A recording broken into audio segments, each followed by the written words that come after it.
ಇದು ಕೆಲಸ ನೋಡಿ ಅದು ಏನು ವರ್ಷ ಅಲ್ಲ ಎರಡು ದಿನ ಆತು ಈಗ ಕೆಲಸ ಮಾಡಕತ್ತಿದಾನ. ಈಗ ವರ್ಷ 4-5 ವರ್ಷ ಆತ್ರಿ ನಾ ಇದನ್ನ ಮಾಡಕತ್ತಿ ಹಂಗೆ ಈಗ. ಇನ್ನೂ ಪೂರ್ಣ ಆಗಿಲ್ಲ. ಏನು ಆಗಿಲ್ರಿ ಇದನ್ನ ಹಾಗೆ ನೀಗ್ದಷ್ಟು ಮಾಡ್ಕೊತ ಸ್ವಂತ ಇಷ್ಟೆಲ್ಲ ಕೆಲಸ ಮಾಡಕ್ಕೆ ಯಾರು ರೊಕ್ಕ ಕೊಟ್ಟರು? ನಾವು ಮನೆಯವರು ನಾವು ಹೊಲ ಮಾಡ್ಕೊತ ನಾನಾ ಮಾಡೇನ್ರಿ ಇದನ್ನು ಸ್ವಂತ.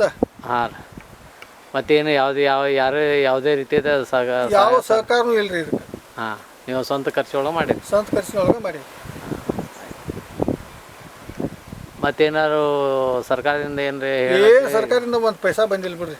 ಹಾಂ, ಯಾರು ಏನು ಈ ವಿಷಯವಾಗಿ ಸರ್ಕಾರಿ ಯಾವುದೇ ಇದಕ್ಕಾದ ಅಪ್ಲಿಕೇಶನ್ ಅದು ಕೊಟ್ಟಿದ್ರಿ? ಏನು ಕೊಟ್ಟಿಲ್ರಿ.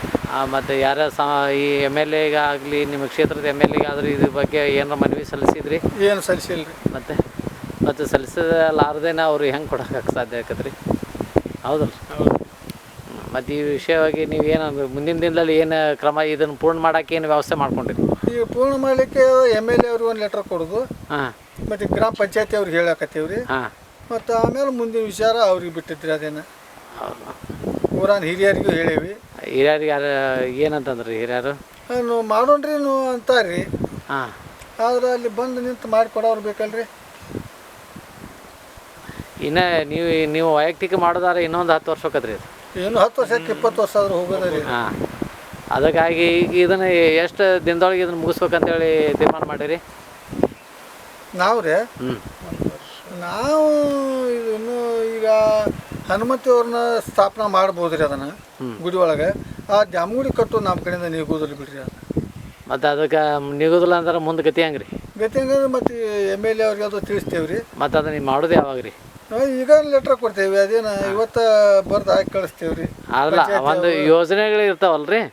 ಈಗ ಒಂದು ಕಾರ್ಯಮಿತಿ ಇರ್ತದಲ್ಲ, ಒಂದು ಇಂಥದ್ದಿಂದ ಇಷ್ಟು ದಿನದೊಳಗೆ ಮುಗಿಸ್ತೇವೆ ಅಂತೇಳಿ.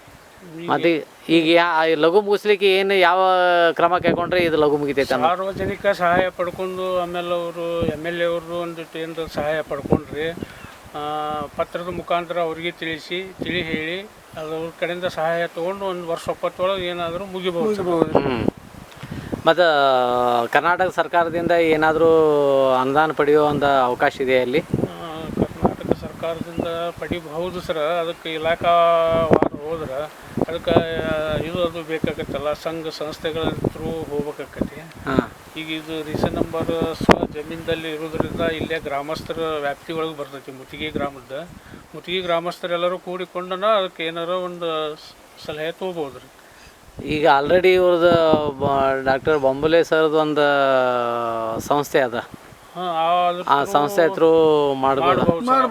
ಹಾಂ, ಆಯ್ತು, ಓಕೆ. ಮತ್ತು ಕೊನೆಯದಾಗಿ ಏನಾರ ಹೇಳಲು ಬಯಸ್ತೀರಿ? ಏನಿಲ್ರಿ, ಇದನ್ನ ಮಾಡಿಸೋದ ಮತ್ತೇನೈತಿ.